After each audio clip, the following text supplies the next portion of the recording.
미주 한인사회 쇼핑 트렌드에 새로운 변화가 시작됩니다.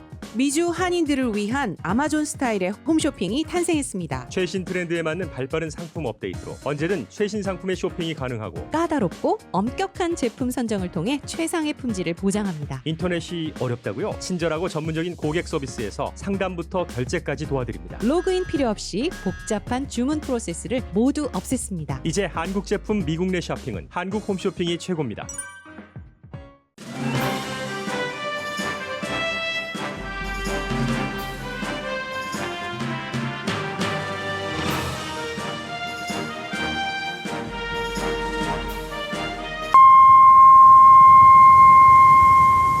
새봄 새희망 라디오 서울이 함께합니다. 강혜신의 오늘의 미국.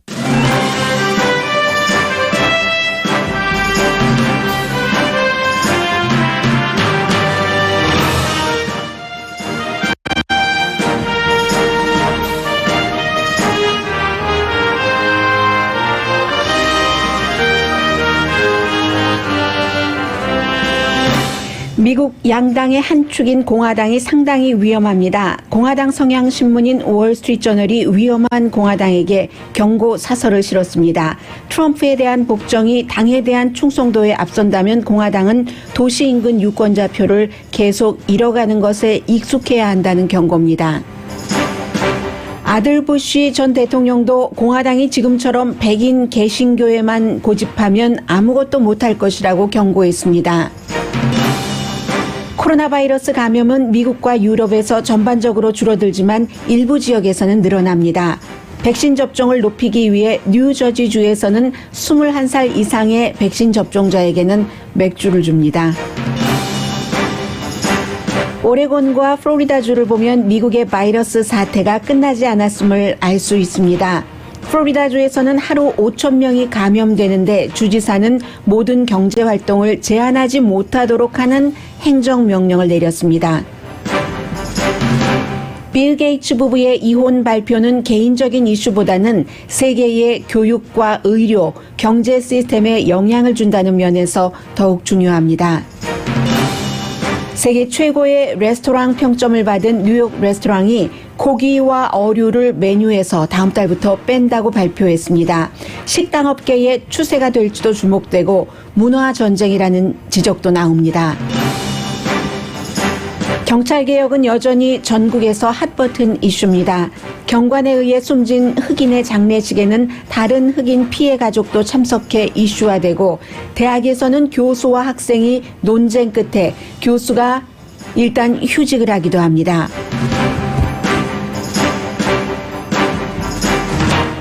여러분 안녕하십니까? 오늘의 미국 강혜신입니다. 네, 월스트리트저널은 당연히 이제 경제 전문지이기 때문에 민주당보다는 공화당에 집중을 하는 그런 신문이고 또 월스트리트저널의 사주가 루퍼트 머덕은 엎치락뒤치락 하긴 하지만 트럼프 전 대통령을 강하게 지지해 왔고 그리고 그가 갖고 있는 미국의 수많은 매체 가운데서도 막강한 팍스는 아직도 오늘 아침에도 마찬가지입니다. 팍스 앤 프렌즈에서 이 트럼프 전 대통령에게 유리한 그런 그 보도를 했고 나머지 이제 팍스에서 가장 영향력 있는 오피니언 리더들이 그대로 그 트럼프 이후에도 프로그램을 진행하고 있습니다. 그런가 하면은 타블로이드 분야에서는 뉴욕 포스트를 통해서 아주 간간히 잊어버릴만 하면 트럼프 전 대통령에게 뭔가 이렇게 잊지 말아달라는 이런 내용의 뉴스를 만들어서 싣고 있습니다. 월스트리트저널, 팍스뉴스, 뉴욕 포스트 다 사주가 같습니다. 그런데 이 월스트리트저널이 오늘 아침에 공화당이 이렇게 하면은 도시 인근 유권자의 표를 잃는다. 도시 인근 유권자의 표를 잃는다는 것은 내년 선거에서 하원에서 다수당이 될 수 없다는 것을 뜻합니다. 그러면 월스트리트저널이 왜 이런 사설을 썼는가? 민주당을 돕기 위해서? 아니죠. 공화당을 돕기 위해서 경고를 내린 겁니다. 트럼프 전 대통령에 대한 충성과 복종이라고 표현을 했습니다. 복종이 공화당이라는 당에 대한 충성도보다 앞서게 되면은 계속 한 번도 아니고 계속 도시 인근 유권자의 표를 잃어버리는 것에 공화당은 익숙해야지 된다. 이런 경고를 했습니다. 왜 이 얘기가 나왔냐면 다음 주 수요일에 공화당 하원의 서열 3위인 리즈 체니를 벌을 주나 벌을 주지 말까 하는 그 리더십에 대한 그 투표를 하게 되는데 뭐 공화당 하원의원, 연방 하원의원 전원이 참여를 하죠. 리즈 체니가 1월 6일 의사당 난입 사건이 있은 뒤에 있었던 그 트럼프 전 대통령 탄핵 재판에서 다른 9명의 공화당 연방 하원 의원과 함께 본인은 공화당 지도부, 하원 지도부 서열 3위 컨퍼런스 체어입니다. 그 포지션이 그 자리에 있으면서도 탄핵에 찬성을 했기 때문에 그 자리를 지키게 해서는 안 된다는 그 투표가 있는 겁니다. 그래서 여자이기 때문에 지금 한 서너 명의 그 여자 그 그룹이 리즈 체니의 자리를 물려받지 않을까 하고 같은 당에서도 이제 호시탐탐 기회를 노리고 있는 거예요. 그런 부분인데 월스트리트저널은 리즈 체니를 다음 주 수요일에 투표에서 이 컨퍼런스 체어 자리에서 쫓아내면 공화당은 가망이 없다 하는 것을 경고하는 겁니다. 리즈 체니는 어제도 그런 트윗을 했습니다. 왜냐하면 주말 어제 계속 트럼프 전 대통령이 이제는 트윗을 할 수 없고 페이스북을 할 수 없고 유튜브를 할 수 없으니까 유튜브는 오픈됐는데요. 그러니까 성명을 발표를 하죠. 예를 들면 지난 주말에 어제 전해드렸던 것처럼 유타가 지역구인 미 럼니 연방 그 상원 의원이 유타주에서 공화당 컨퍼런스가 열리는데 야유를 받는다던가. 왜냐하면 두 가지 이슈에서 하나에서는 탄핵에 연방 상원에서 찬성표를 미 럼니 의원이 던졌기 때문에 그렇게 하고 나면은 사람들은 공화당 창피하다 이 정도가 될 수 있어 하고 미 럼니가 어제 얘기했었던 것도 창피하지 않으세요? 그렇게 지금 이 자리에서 저를 야유하는 게 그런 얘기였더군요. 그런데 트럼프 전 대통령은 정말 잘했다. 그 야유한 그 유타주의 공화당 대의원들에게 너무 잘했다. 미 럼니는 떨어뜨려야지 된다. 이렇게 성명을 발표하고 리즈 체니에 대해서도 이 리더십에서 떨어뜨려야지 된다 하는 성명을 발표를 합니다. 그렇기 때문에 월스트리트저널에서는 트럼프 전 대통령의 말을 믿고 리즈 체니를 떨어뜨리면 공화당은 가망이 없다고 얘기를 하는 겁니다. 리즈 체니는 어제도 전 대통령이 이런 성명을 발표하니까 2020년에 선거는 도둑 맞지 않았다. 선거 도둑 맞았다고 하는 것은 거짓말인데 그것도 그냥 거짓말이 아니라 빅 라이다.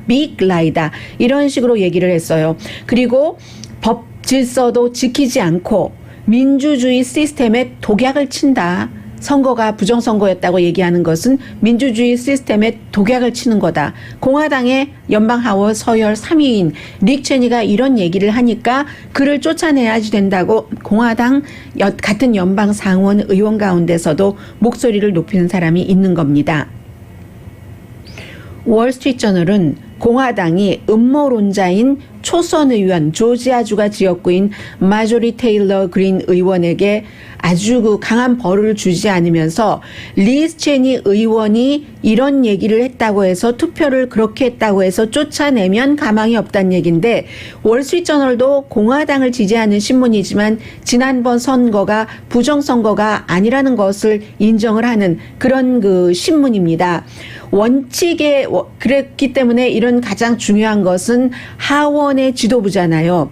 케빈 메카티 공화당 하원 원내대표인데 이 하원 원내대표가 원칙에 의해서 본인이 리즈 체니가 마음에 들지 않는다 하더라도 원칙에 따라서 무서워하지 말고 이 리즈 체니를 보호해야지 된다. 마알라고를 두려워하지 말아라. 트럼프 전 대통령이 있는 그곳을 두려워하지 말아라 라고 월스트리트저널이 사설에서 지적을 하고 있습니다. 그러면서 다시 한번 마조리 테일러 그린 의원이 어떤 식의 음모론을 믿는 사람인가 하는 것을 다 구구절절히 또 쓰고 있어요. 캘리포니아 산불이 유태인들이 우주선에서 쏘아올린 레이저빔에 의해서 발생했다든가 9.12 사건에서 비행기가 빌딩을 쳤다는 이런 증거가 없다든가 파클랜드 플로리다주에서 총격 사건이 일어나서 학생들이 그렇게 숨졌는데도 그거 다 영화처럼 찍은 거라고 연출한 것이라고 샌디욱 초등학교도 뭐 이런 얘기를 쭉 한 그런 것도 새로운 것들이 또 계속 나오고 있어요. 2018년도에 이 테일러 그린 의원이 어떤 얘기를 했는가 하는 것을 물론 조지아주의 이 테일러 의원이 당선된 그 지역구는 굉장한 뭐 70% 이상이 백인인 그런 그 공화당 지역입니다. 그런데 월스트리트저널은 뭘 얘기를 하냐면 요즘에는 조지아주 공화당 그 유권자들 가운데서도 그때는 내가 몰라서 그 정도의 음모론을 믿고 또 가장 중요한 것은 QAnon을 강하게 지지하면서 트럼프 전 대통령이 사탄과 싸우는 사람이다. 그리고 그 사탄이 누구냐? 민주당으로서 어린아이들을 성적으로 좋아해서 성범죄를 저지르는 그런 사탄과 싸우는 것이다. 라는 그런 주장을 굉장히 많이 해서 당선됐는데 지금은 조지아주 유권자 가운데서도 내가 그 정도인 줄은 몰랐다. 이 사람 이렇게 얘기하는 게 있다는 거예요. 그런 상황에서 이런 초선 의원에게는 아무런 벌을 주지 않고 그리고 리즈 체인이라는 지도부 사람에게 벌을 줘서 그 자리에서 쫓아낸다면 공화당의 미래가 어떻게 되겠는가. 그리고 또 하나는 하원에서요. 하원이건 뭐 상원이건 마찬가지죠. 정치인들, 정치당의 목표는 다수당이 되는 거잖아요. 지금 소수당에서 다수당이 될 수 있는 기회가 내년에 아주 좋은데 그런데 이 자리에서 어떠한 양심적인 투표를 했다고 또 사실과 맞는 말을 했다고 그 사람을 벌 주면은 공화당은 미래가 없다. 소수당이 될 만하다. 오랜 동안 deserve to 소수당 이렇게 표현을 했습니다. 그런 경우에 그렇게 될 만하다라고 얘기를 했고요. 222명이죠. 공화당 연방 하원 의원 가운데 3분의 2가 저 사람 넘버 3 컨퍼런스 체어 자리에서 쫓겨내라 하고 투표를 해야지 쫓겨나게 됩니다. 그래서 다음 주 목요일은요. 탑뉴스가 벌써 정해진 겁니다. 한인분들 가운데서 이제 공화당이 얼만큼 있고 민주당이 얼만큼 있는데 최근에 한 10년 동안 공화당에서 소수계 그 유권자를 향해서 많은 캠페인을 했어요. 그래서 또 일부 이슈 가운데는 또 이민 이슈도 마찬가지고요. 세금이라든가 공화당일 수밖에 없는 그런 많은 분들이 계십니다. 그렇기 때문에 공화당이 최근에 한인들 가운데서도 많이 늘어난 것이 사실이거든요. 여러분이 속해 있는 공화당이 지금 이 정도의 위험이 있다는 뜻에서 말씀을 드렸고요. 또 아들 부시 대통령이 최근에 책을 냈잖아요. 그 책의 한가운데 있는 이슈는 이민입니다. 이 부시 아들 대통령이 텍사스에서 주지사를 했고 해서 이민 문제에 대해서 식견도 있고 공부도 많이 했고 대통령으로 일할 때 그래서 이제 이민에 대해서 얘기를 하는데 어제는 요즘에 이제 쭉 주요 매체는 다 인터뷰를 했잖아요. 어제 이 트럼프 그 대통령이 한 그 팟캐스트 유명한 그 디스패치라는 그런 그 팟캐스트와 인터뷰를 했는데 공화당이 가망이 없다. 이렇게 된 이런 지금 현재의 추세를 가지고 가면 오늘 어제 인터뷰에서 얘기한 추세라는 것은 그동안 흔히 들어왔었던 얘기입니다. White Anglo-Saxon Protestantism. White Anglo-Saxon 기독교주의. 이것만 고집한다면 공화당은 그것에서 벗어나기 전까지는 더 이상 가망이 없다. 이기지 못한다. 물론 공화당이 뭐 공화당이니까요. 이분은 나중에는 정권을 잡겠지만 여기서 백인 그 앵글로색슨 기독교만 강조하는 여기서 탈피를 해야지 된다. 지난번에 인터뷰할 때 계속 강조했던 것은 공화당이 지금 고립주의 무슨 뭐 반이민주의 또 뭐였죠? 아메리카 퍼스트만 강조를 하고 보호주의자 뭐 이런 것으로 꽉 차 있는데 힘을 발휘하는 사람들이 이래 가지고서는 민주당을 이길 수 없다라고 얘기를 하는데 이 트럼프 전 대통령은 반대로 아주 그 뭐 미러엄이라든가 리즈 첸이라든가 이렇게 공화당의 상원과 하원에서 다른 목소리를 내고 용기 있는 목소리를 내고, 왜냐하면 선거가 부정선거가 아니다라는 것은 여러분들께서 설령 오늘의 미국을 듣고 계신 분께서 부정선거다라고 믿고 계셔도 부정선거가 아닌 게 사실이거든요. 그런데 트럼프 전 대통령은 계속 부정선거라고 주장을 하면서 부정선거라고 주장하고 아직도 트럼프가 대통령이야 라고 말하는 사람을 계속 힘을 갖고 있고 돈도 많이 계속 모으고 있고 하니까요. 그러면서 반대의 목소리를 내는 미 럼니라든가 리즈 체니는 공화당인데도 심지어는 민주당이 당선되더라도 저 사람들은 떨어져야 된다라고 얘기를 하잖아요. 그리고 유타주에서 미 럼니에게 우부하고 야유했었던 사람들은 요즘 공화당의 특징이 뭐냐면 마음에 들지 않으면 매국노라고 그래요. 미 럼니 보고 매국노라고 얘기를 하고, 미 럼니 연방상원의원 보고 공산주의자라고 얘기를 합니다. 사회주의자에서 더 나가서 무조건 그냥 공산주의자라고 그냥 그렇게 얘기를 해요. 그렇기 때문에 그렇게 얘기하시는 분들이 단세포다라고 비난을 받고 있는 겁니다. 지금 공화당에서 같은 공화당인데, 물론 뭐 트럼프 전 대통령은 뭐 공화당 된 지 얼마 되지는 않습니다만 목소리가 다르잖아요. 공화당 언론도 전 대통령도. 그런데 현재의 공화당 하원은 가장 중요한 사람이 케빈 메카티 하원 의장인데, 오늘 아침에 이 팍스의 팍스 앤 프렌즈와 인터뷰한 것을 보니까 아마도 다음 주에 리즈 체니를 그 넘버 3 자리에서 내쫓을 준비를 하고 있는 것이 아닌가. 현재로서는 물론 정치에서 일주일은 굉장히 깁니다만은 그렇게 보여집니다. 왜냐하면 리즈 체니가 공화당 지도부에서 일을 할 만큼 힘을 받을 수 있을까? 뭐 이런 얘기를 그 팍스 앤 프렌즈와의 인터뷰에서 했습니다. 그런데 케빈 메카티라는 공화당의 하원에서 대장이죠. 이 대장의 말이 자꾸 바뀌어요. 1월 6일 그 사건이 있었을 때 본인이 현장에 있었으니까 현장에서 트럼프 전 대통령에게 전화를 걸고 뭐 서로 소리도 지르고 했다고 하잖아요. 빨리 당신이 이거 막으라고, 당신 지지자들이 이 안에 들어와서 난동을 피운다니까 트럼프 전 대통령이 무슨 그게 내 지지자냐고, 안티파라고, 블랙 라이브스 매터 시위대라고 얘기를 하니까 내가 현장에 있어서 보지 않았느냐고 이렇게 얘기를 했는데, 그 다음에는 지난주 일요일에는 인터뷰에서 그렇게 말하지 않았습니다. 트럼프 전 대통령은 그 당시에 상황을 몰랐다.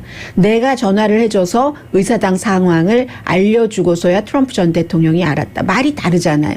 1월 6일 날 그 이후에 제가 좀 전에 말씀드렸던 것과 같은 인터뷰를, 그때는 트럼프 전 대통령의 힘이 빠질 줄 알았다고 봅니다. 전문가들은. 이 케빈 메카티가 계산하기를.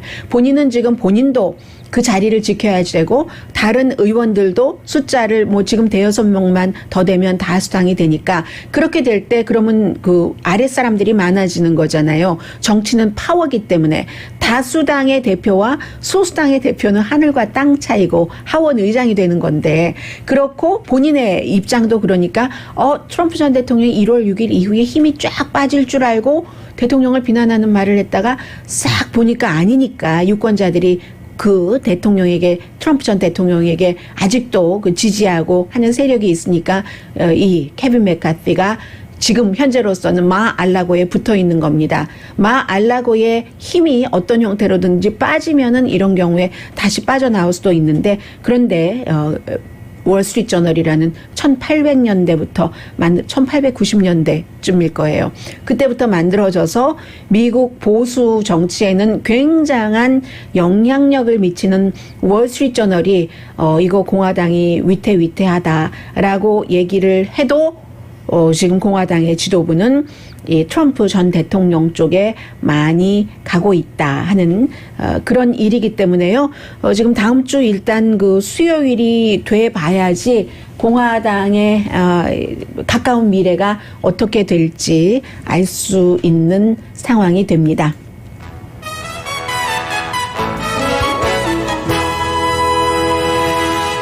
오늘의 미국은 전문가가 추천하는 이민법, 가정법 전문 재인정 종합법률사무소, 미주류 언론과 유명 인사들을 감동시킨 미주 판매 1위 카후나 마사지 체어, 한인 기업의 자랑 카후나 마사지 체어, 코지다운 갤럭시 거위털 이불은 잠이 솔솔 오게 하는 기능성 거위털 이불, 거위털 이불 전문회사 코지다운, 언제 어디서나 내 맘대로 골라보는 한국 TV, 한국 쌍방울이 만든 최고의 KF94 방역 마스크 트라이를 미주 최초로 출시한 한국 홈쇼핑 공동 펀입니다. 잠시 뒤에는 지금 코로나 바이러스가 백신도 예약 없이 맞을 수도 있고 쉬워졌고 전보다 그런 일이 있기 때문에 좀 안심하고 있는 상태거든요. 그런데 아직도 코로나 바이러스는 끝나지 않았다라는 노래가 미국에서 또 세계 다른 나라에서 들려오고 있습니다. 잠시 뒤에 전해드립니다.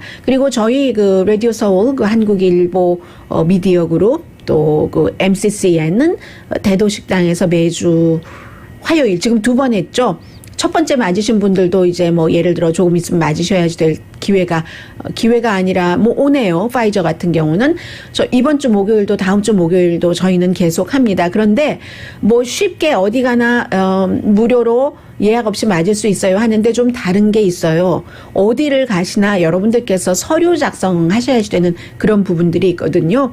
저희 라디오 서울에서 하는 이 백신 접종 센터에서는 영어로 써 있잖아요. 서류들이 다 그것을 한국말로 다 저희 직원들이 여러분들께 쉽게 도와드립니다. 그 점 말씀드리고요. 잠시 뒤에 뵙겠습니다.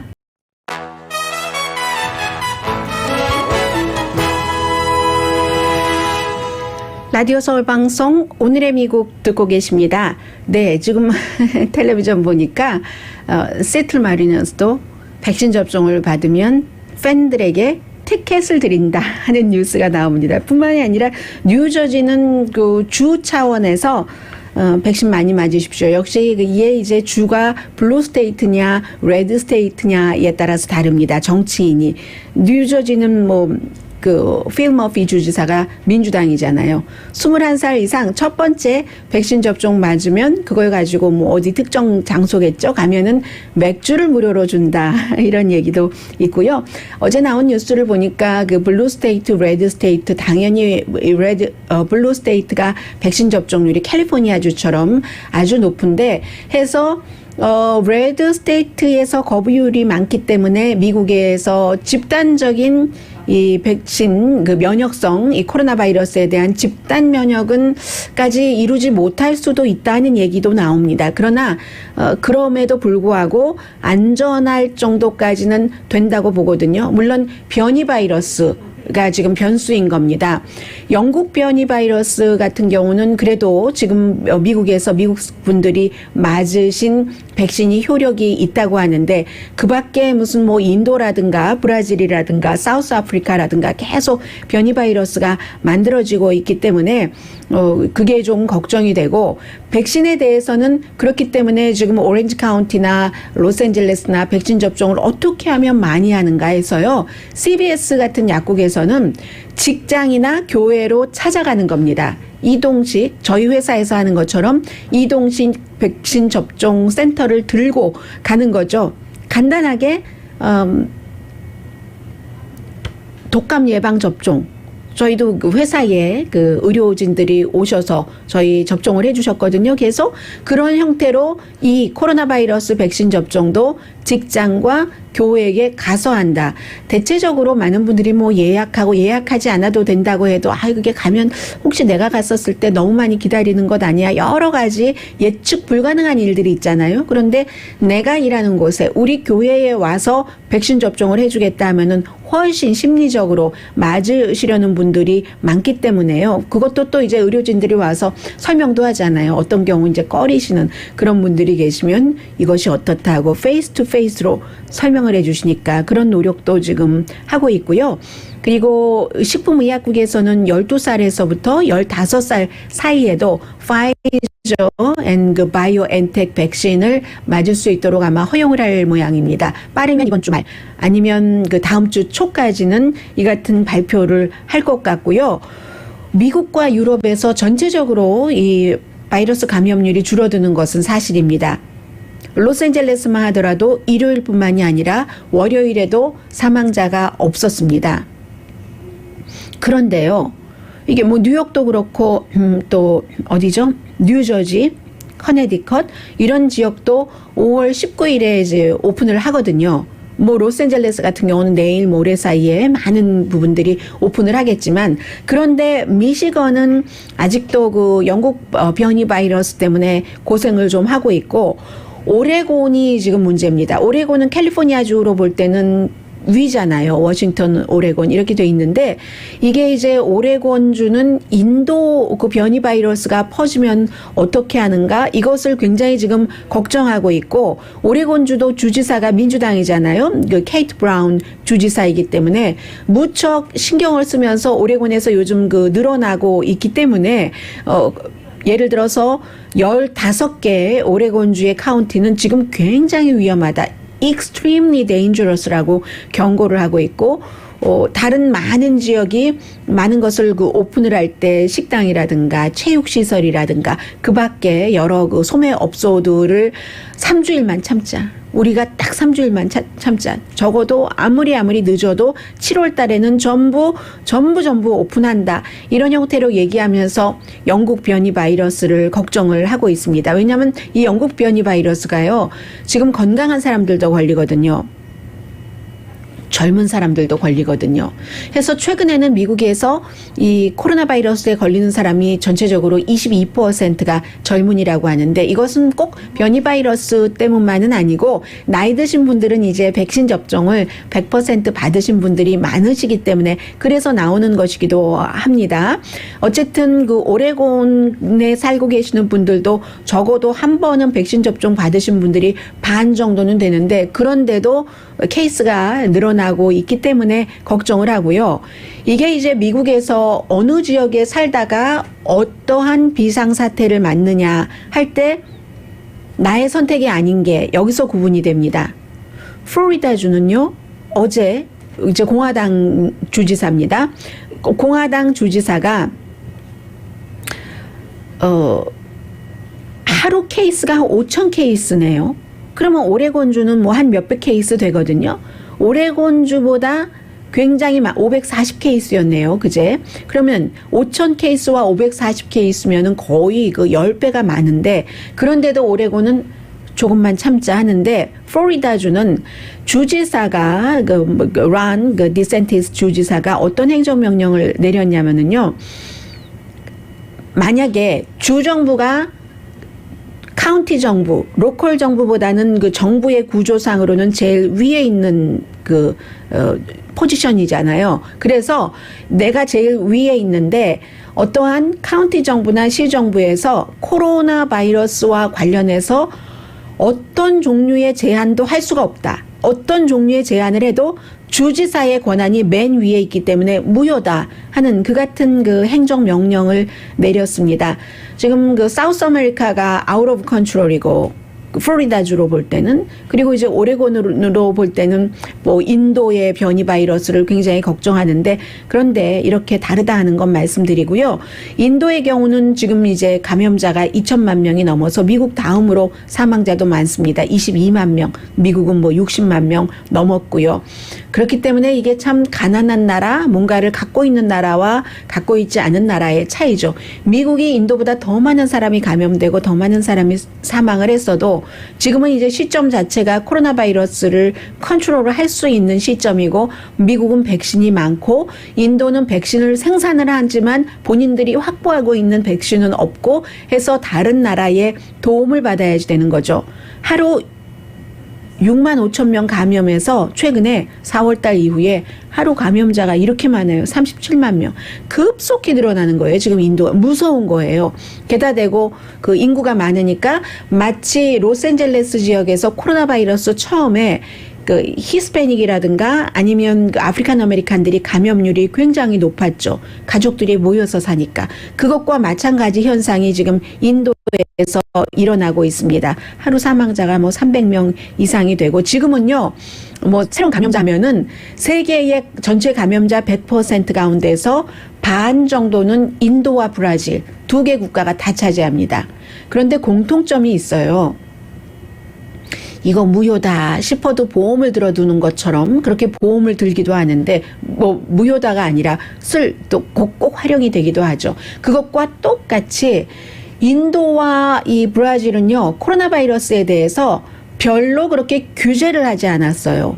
심지어 브라질 대통령은 볼소나로 대통령은 그거 가짜라고 감기반도 못한 것 같고 그런다고 하지만 트럼프 전 대통령은 그런 얘기를 했어도 미국은 백신을 개발할 수 있는 국가이고 또 트럼프 전 대통령의 그 같은 그 힘이 있다면 반대편의 힘도 있기 때문에 그 반대편의 힘, 과학의 힘이 진실의 힘이 사실은 트럼프 전 대통령의 그것을 누르고 만 거죠. 코로나 바이러스에 대한 대처를. 그래서 미국은 살아날 수 있는 것이고 브라질처럼 그런 나라는 계속 그렇게 힘든 겁니다. 인도도 마찬가지예요. 그렇게 사람들이 숨지고 어떤 경우는 아마 텔레비전에서 인도에 대해서 가장 많이 어제 오늘 보신 장면이 그 장면이실 겁니다. 병원이에요 분명히. 옆에도 환자가 누워있는데 어떤 환자가 산소호흡기도 있고 하는데 어떻게 할 수가 없어요 더 이상. 그러니까 의료진으로 보이지도 않습니다. 가족들이 어떤 사람은 팔 어떤 사람은 다리 그냥 막 움직여서 이 사람을 살려보려고 하는 그런 일들이 있는 겁니다. 그런데도 인도에서요. 나렌드라 모디 총리가요. 새로운 규제를 거부합니다. 새로운 규제를 거부하는 정치인들은 거의 비슷합니다. 어느 나라나 인도나 브라질이나 미국이나 목적이 다 있죠. 예를 들어서 선거철이라든가 선거철이 아니라도 지금 이걸 닫아서 경제가 기울면은 나에게 정치적으로 굉장히 마이너스가 된다. 이럴 때 그 규제를 안 하는 겁니다. 인도가 지금 새로운 규제를 거부하고 있기 때문에 어떻게 될지 모르고 그 인도의 변이 바이러스가 우리나라에 올까 이것을 겁나하면서 플러스 뭐 우리가 여력이 있다면 여력이 없는 나라를 도와야지 하는 인도의적인 마음과 함께 인도로 많은 물량 지원 같은 것 가고 있습니다. 잠시 뒤에는요. 어제 이제 짧게 성명 발표하고 그다음에 이 사람들은 인터뷰 안 할 겁니다. 당분간은 빌 게이츠, 멜린다 게이츠. 어제 처음으로 멜린다 게이츠 미들 네임을 자세히 들여다봤어요. 멜린다 프렌치 게이츠. 남편이 돈이 많아서 사실은 멜린다 게이츠도 원래부터 일했었고 하는데 그래서 항상 그냥 멜린다 게이츠 이렇게 하게 되는데 이 두 사람이 이혼한다고 발표를 하고 나서 사람들은 왜 그래 뭐가 잘못됐어 하지만 이 두 사람의 이혼은 너무너무 부자의 이혼이기 때문에 부자면서도 뭐 제프 베조스처럼 돈을 갖고 있는 사람이 아니에요. 너무 많은 돈을 94년부터 기부를 해왔었던 사람들이기 때문에 그래서 그 점에서 이 빌 게이츠와 멜린다 게이츠의 이혼은 세계에 영향을 미칠 수 있다는 점에서 주목이 되는 겁니다. 잠시 뒤에 전해드립니다.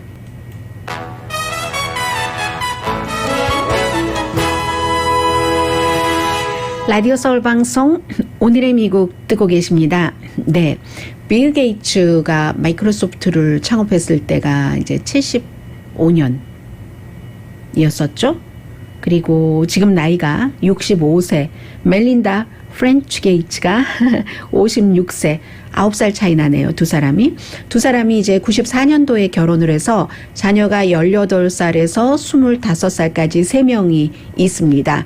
결혼은 94년도에 했지만 원래 이제 빌 게이츠 회사에서 일을 했었어요. 멜린다 게이츠가 87년부터 해서 94년도에 결혼을 했는데 두 사람이 이제 어제 이혼을 한다라고 얘기를 하면서 그 이혼 사유 자체는 뭐 짧게 그 성명을 통해서 얘기를 했죠. 앞으로 우리 챕터 56세와 65세면은 한창이잖아요. 우리 챕터에, 우리 성장에, 우리 챕터 나머지 지금부터의 새로운 인생 챕터에서 서로의 성장에게 도움이 되지 않기 때문에 헤어지기로 했다라고 얘기를 하고, 이제 나이가 제일 많은 25살짜리 딸도 인스타그램에 우리 사생활을 좀 존중해 달라, 우리 힘든 때다, 뭐 이런 얘기를 했는데요. 이 사람들은 개인이라기보다는 빌 앤 멜린다 게이츠 재단의 공동 최어이기 때문에 그 게이츠 재단이 1년에 50억 달러 정도를 뭐 예를 들어서 가난한 곳, 말라리아, HIV 그리고 뭐 백신 개발에는 오래전부터 일을 했었고 이번에도 백신 개발에 많은 돈을 지원을 했고 하잖아요. 그래서 공동 최어였는데 그럼 앞으로 어떻게 되느냐. 이건 공동으로 일단 한다고 했어요. 그런데 이혼을 하면은 재산을 가르잖아요. 재산을 가를 때는 지난번에 제프 베조스 아마존의 CEO의 와이프가 이혼하고 나서 세상에서 제일 부자가 되고 나서 처음에 한 일이 자선 이런 것을 설립을 한 거고, 멜린다 게이츠도 마찬가지예요. 지금도 이제 본인의 따로 그 재단이 있는데 앞으로 그럼 돈을 한꺼번에 게이츠에게서 딱 받고 나면은 더 많이 이런 것을 할까? 뭐 이런 문제도 있고, 기본적으로는 왜 헤어졌는가? 뭐 여러 가지 일들이 있겠죠. 그동안 힘들었었다고 몇 년 동안 많이 얘기를 하고, 결혼할 때도요. 빌 게이츠가 이제 서로 94년도에 결혼을 했지만 87년부터 같이 일하면서 데이트를 했으니까 결혼을 해야 되나 말아야 되느냐 몇 주일을 토론을 했대요. 토론을 하다가 빌 게이츠가 딱 종이에다가 결혼을 하면 좋은 것, 결혼을 해서 나쁜 것 이런 걸 써서 결국은 이제 결혼을 하게 됐다라고 얘기를 하는데, 몇 년 전에 그 가디언과 인터뷰하고 이런 것들을 보면은 결국은 그 사람 때문이 아니라 두 사람이 갈라선다면, 멜린다 게이츠도 그렇게 인정을 했었어요. 갈라선다면 사람들 서로의 멜린다, 빌 때문이 아니라 빌 게이츠가 하루에 지금도 16시간을 일한대요. 저는 그보다 더 하는 것 같은데요. 16시간을 일하기 때문에 가족과 같이 보내는 시간이 없는 게 너무 문제가 된다. 그렇기 때문에 이제 최근에 마이크로소프트라든가 아니면 그 버크셔 해서웨이 빌 게이츠의 나이는 훨씬 많지만 90이지만 친구인 그 워렌 버핏이 하는 그곳에 이사 자리를 내놓은 것도 일을 너무 많이 해서 도대체 가족과 같이 할 수가 없으니까 이래서라고 얘기는 하거든요. 그러니까 이제 거기에 여러 가지가 포함된 것 같고, 자산은요. 빌 게이츠가 1240억 달러, 세계 부자 4위입니다. 아마 이 사람이요, 제프 베조스처럼 기부 같은 것 안 하고 돈 다 갖고 있었으면 세계 1위일 가능성이 높죠. 이제 1994년부터 계속 돈을 기부를 해서 지금까지 뭐 한 400억 달러는 기부를 했다고 하고, 빌 앤 멜린다 게이츠를 통해서 많이 가죠. 그것을 통해서 뭐 비즈니스, 교육, 뭐 건강 이런 데 돈을 많이 그 지불을 하는데, 더군다나 이제 세계 그 부자들이 자신들이 가진 재산의 반은 사회에 환원한다는 그런 서약을 한 것 있잖아요. 워렌 버핏이랑 같이 시작을 해서 거기에 이제 페이스북의 마크 저커버그, 미국이니까 가능한 거예요. 사실은 마이크로소프트가 페이스북과 같은 회사는 아니지만 영 다르다고 볼 수도 없는데도 불구하고 다 또 이 마크 저커버그도 거기에 이제 서명을 하고 하잖아요. 뭐 마이크 블룸버그라든가 또 영화 감독 조지 루카스라든가 이런 사람들, 그렇게 해서 돈을 꾸준히 빌 게이츠는 이렇게 써왔기 때문에 세계 4대 부자밖에 안 되는데, 이게 이제 자산이 재단의 자산이 빌 앤 멜린다 게이츠의 재단 자산이 510억 달러거든요.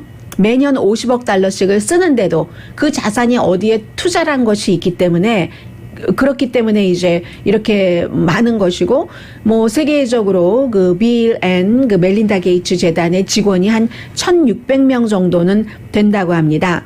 그리고 빌 게이츠는요, 이제 만약에 이혼을 하고 나면은 개인 자산 관리는 더 좀 자유롭게 하는데, 빌 게이츠가 미국에서 농업에 가장 많은 투자를 하는 사람이에요.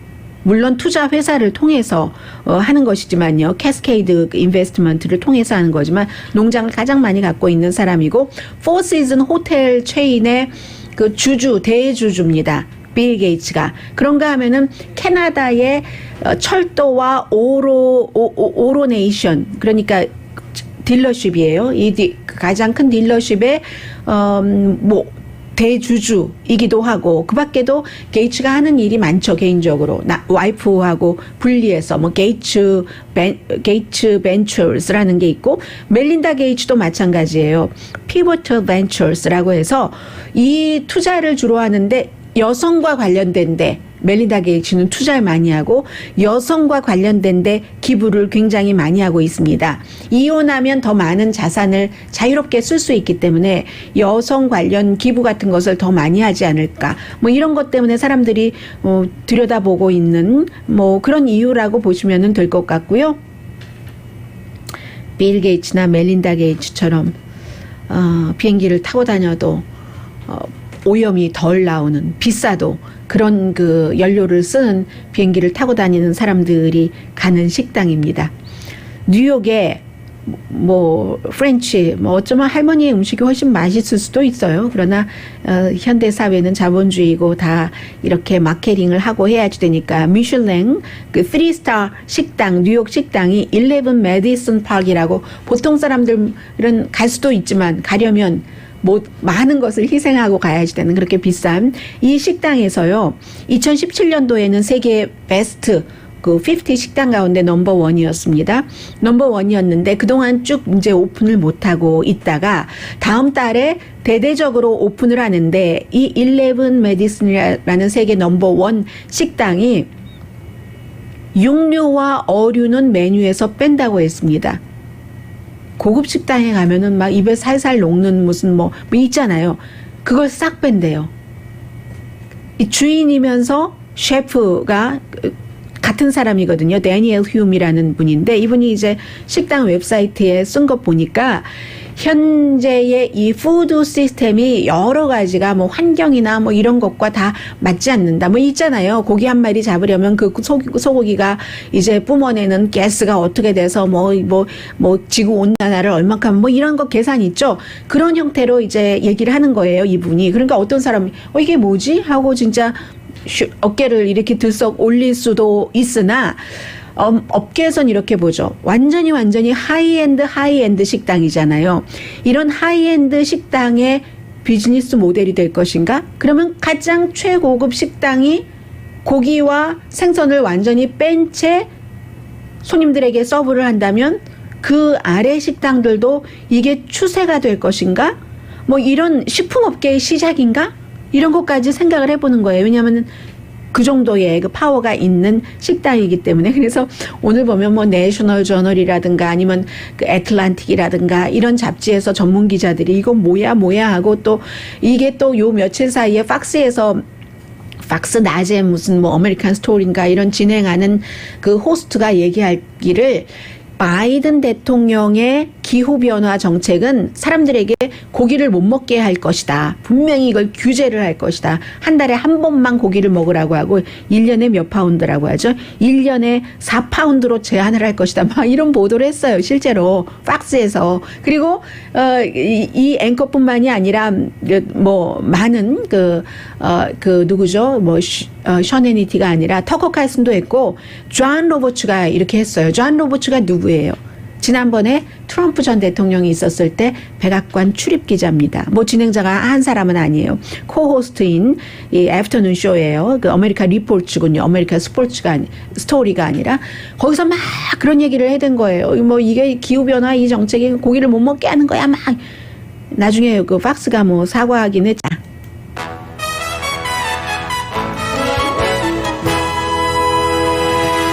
라디오 서울 방송 오늘의 미국 듣고 계십니다. 네, 그 경찰 개혁에 관해서 그리고 뭐 경관에 의해서 희생된 뭐 소수인종 장례식 이런 것은 계속 이어지고 있고 어제도 이제 노스캐롤라이나주 엘리자베스 시리라는 데서 42살에 자녀 7명이 있는 한 그 흑인 아버지가 셰리프에 의해서 총에 맞아서 그 숨졌죠. 영장 가지고 전과 기록이 있어요. 이분이 그렇게 가서 수색을 하던 도중에 총에 맞았는데 45일이 지났는데 비디오가 조금 몇십 초만 나왔습니다. 그러니까 장례식에서 알 샤프튼 같은 목사가 뭐 이게 말이 되느냐 45일 동안 지금 뭘 숨기려고 해 빨리 그 전체적인 비디오를 내놔 뭐 이런 얘기도 하고 어떤 사람은 그럴 때마다 그 사람 전과자잖아. 그 사람 뭘 잘못했잖아. 라고 얘기를 하니까 아예 어제는 뭐 조지 플로이드의 가족도 갔고요. 미네소타 미니아폴리스에서 숨진 얼마 전에 이제 그 숨지게 한 경관에 대한 유죄 판결이 나왔던 뿐만이 아니라 다른 그 경관에 의해서 가족을 잃은 그런 사람들도 어제 장례식에 갔거든요. 한결같이 하는 얘기가 만약에 그 숨진 희생자가 어떠한 오점이 있었다고 하면 그것만 얘기를 하지 경찰은 지금까지 수없이 이렇게 무력을 쓰는데 왜 거기에 대해서는 얘기하지 않느냐 이런 얘기도 있고요. 사이프레스 칼리지면은 오렌지 카운티에 있는 커뮤니티 칼리지요. 그곳에서 학생과 그 조 교수가 서로 이 경찰 문제에 대해서 싸웠답니다. 교수가 오히려 그 경찰이 이게 너무 남용하고 차별이 심해라고 얘기를 하니까 학생이 난 경찰을 영웅이다 이렇게 얘기를 했어요. 그러니까 교수가 그런 사람도 있지만 하고 설명을 하려고 하고 뭐 이러는 과정에서 어쨌든 분위기가 좋지 않았습니다. 그 교수가 지금 일단은 정직됐거든요. 그만큼 미국에서 굉장히 이 문제는 아주 그 예민하게 계속 이어지고 있습니다. 오늘의 미국은 전문가가 추천하는 이민법, 가정법 전문 재인정 종합법률사무소, 미주류 언론과 유명 인사들을 감동시킨 미주 판매 1위 카후나 마사지 체어, 한인 기업의 자랑 카후나 마사지 체어, 코지다운 갤럭시 거위털 이불은 잠이 솔솔 오게 하는 기능성 거위털 이불, 거위털 이불 전문회사 코지다운, 언제 어디서나 내 맘대로 골라보는 한국 TV, 한국 쌍방울이 만든 최고의 KF94 방역 마스크 트라이를 미주 최초로 출시한 한국 홈쇼핑 공동펀이었습니다. 10시에 좋은 아침, 좋은 하루 방송됩니다. 네, 어제 그 카터 박물관에서 사진을 하나를 공개를 했는데 지미 카터 전 대통령을 바이든 대통령 부부가 가서 찍은 사진이잖아요. 대통령 부부가 이렇게 땅에 이 전 대통령 부부들이 나이가 많잖아요. 의자에 앉아 있는데 땅에 이렇게 무릎을 대고 찍은 그런 사진이었습니다. 강혜신이었습니다.